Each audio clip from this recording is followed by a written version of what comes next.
Thank you and welcome everyone. It's a real pleasure to be back here again supporting this event in 2020. And for those of you who don't know Smith & Nephew, so we're the largest British medical device company with leadership positions in orthopaedics, sports medicine, but what I'm here to talk more about today is our advanced wound management, which is really the bedrock of our organisation, and we've got over 160 years now worth of experience in developing products and services for wound management, and many of you, as we've seen before today, have recognised a lot of our products and probably used them throughout your career. But my talk today is really looking about how we're working to help the NHS in preventing surgical site infection and really focusing on the patients and the patient aspects of what happens if someone develops some post-surgery infection or complication. Before we look at the work that we've been doing over the last 18 months or so is to really look at the burden of wound care. I think until this report was released, it was kind of a hidden burden within the NHS. And as you can see, estimated £5.3 billion worth of spending is spent on wound management. That's very much in proportion to obesity, cancer, and dementia, which we hear a lot more around. So I think it's the one thing around wound care, it's something that's not spoken about enough. And I think what we see from a patient perspective is often there's 2.2 million patients on average each year living with a complex wound. And it's empowering them to understand that it's something they can talk about, something they can go and get treated, because it's not something that is talked about in our society as much as some of the other conditions. So the government held a debate about this in the House of Commons and launched a project, a wound care sector deal, where they wanted to bring along the government, the NHS, industry partners, but also academia, to look at how we address such a big burden on our NHS, but also how we support patients going forward. So we were part of that sector deal, and we looked at, and we've been working now to look at how can we start tackling such a big issue. And one of the areas we've worked in is there's different work streams apart from that sector deal, looking at chronic wounds and different types of wounds that impact us and impact patients. But the one area I'm going to talk about today is the impact of surgical wounds. So when we look at wounds that develop and are out there, is actually surgical wounds are something that are very, very preventable.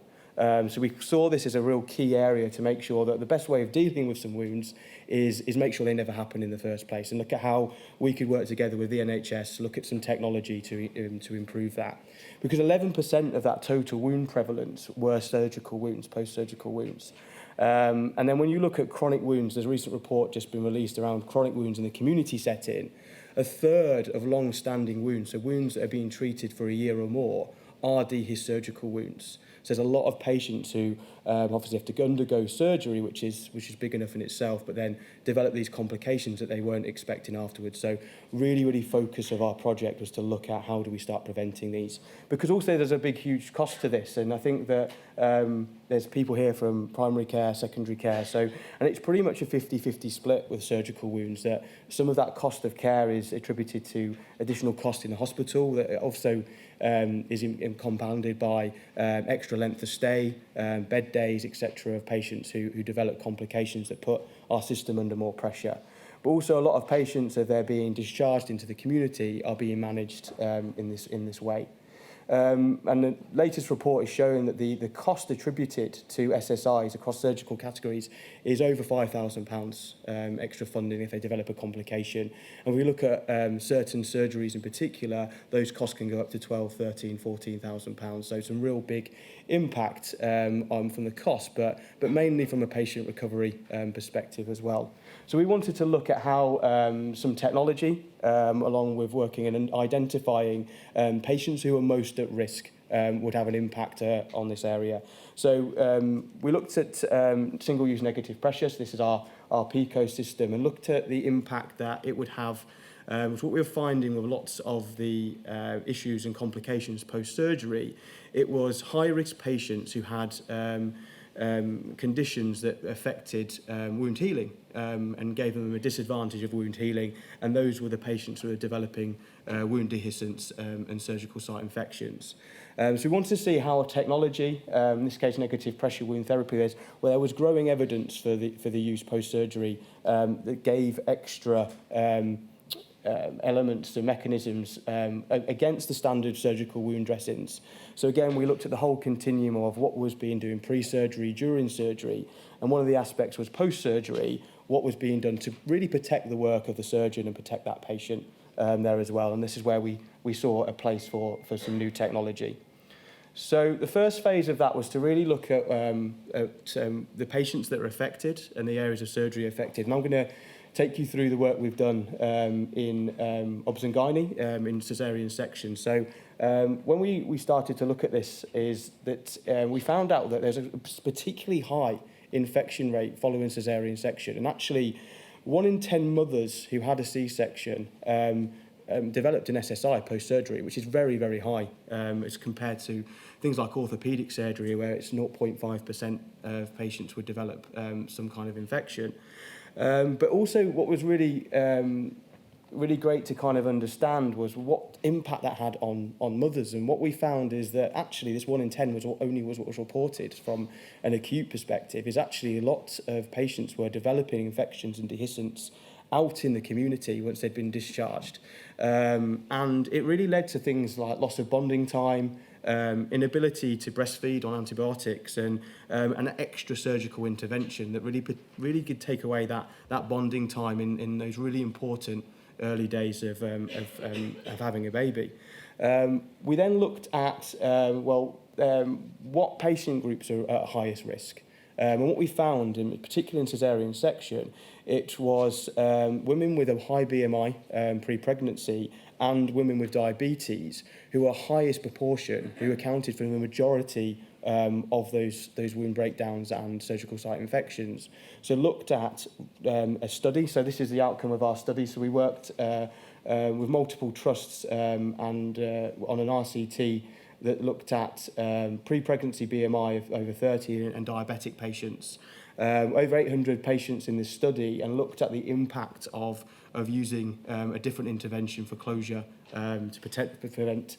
The first point we looked at was surgical site infection, and it was an amazing result to see that 50% reduction in surgical site infection by a small change to the post-operative care and the impact it had on the mothers afterwards.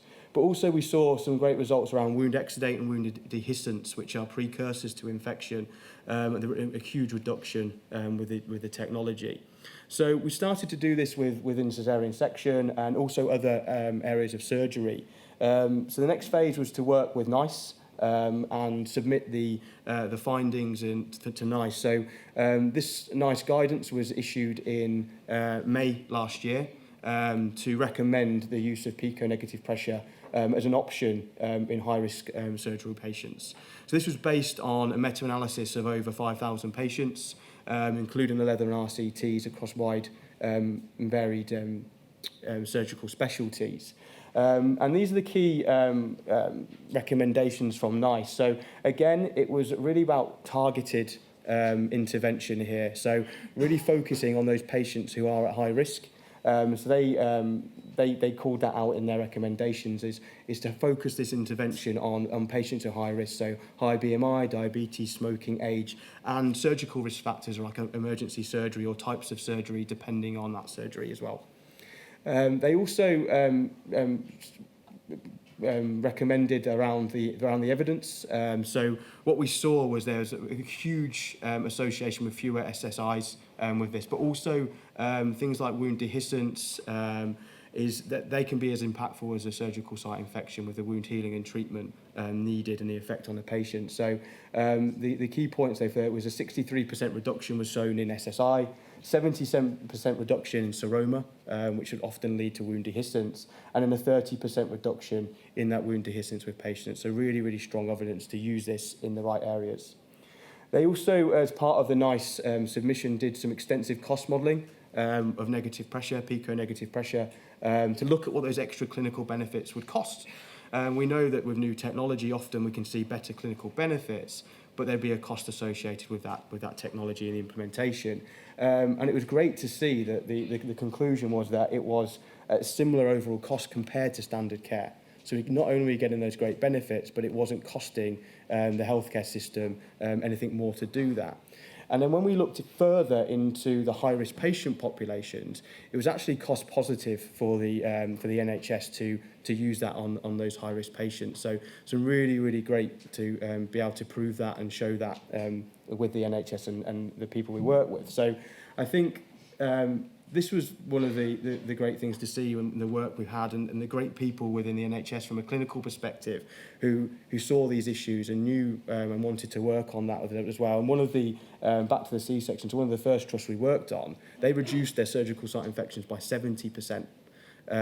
By implementing on their high-risk patients and also reduce their readmission rates to 0 in the past year. So it's got much wider ecosystem benefits than just in surgery. But I think that the greatest thing was to see, and one of the best parts of my job is to go and see some of the patients who, some of the mothers who've had 1 or 2 C-sections before, who'd had dehiscence, they'd had infections, and they just took it as, well, that's part of me having a C-section, that's part of me having my baby.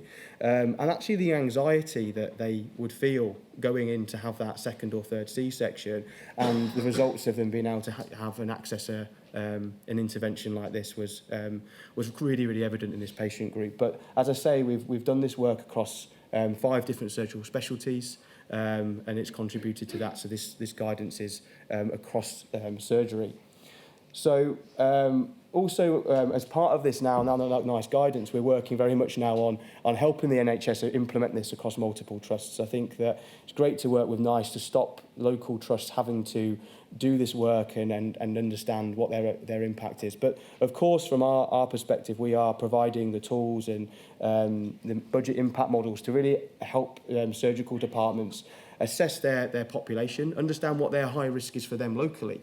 Because there is different local variety across the UK on what the high-risk patients are, and in the different surgical specialties. So we provide the tools and things, and we're quite happy to be showing you for the rest of the day with these tools. But one of the things that we wanted to make sure that we did was look at how we de-risk this implementation across the NHS. So anything new, anything changed requires some work and some investment from the NHS. So as an organisation, we launched a new way of contracting. So instead of trying to move away from this contracting of price per product that is used, to actually focus our contracting based on patient outcomes and clinical outcomes.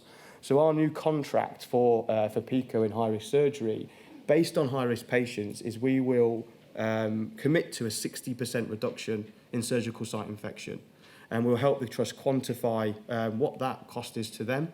And then if we don't reach that 60% reduction, we will rebate and refund and offer a refund based on their product usage relating to the reduction in what they see. So I think this, for me, is something I think will become the norm of contracting in the NHS going forward, that if we are developing services and products that we say and we promise are going to go and do something, we as industry should be as part of that risk as well, and then say, look, if we don't quite reach what we're saying, we're not going to put that burden onto the NHS. And I think this has really helped us as an organisation focus our research and our development around, and focus on the patient really does that. Understanding the patient needs and focusing our development of products and services around the patient has been a real key result of this. So I know it's a short snapshot of what we've been doing, but please come and speak to myself and the team throughout the day, and we'll share more of this insight with you. Thank you.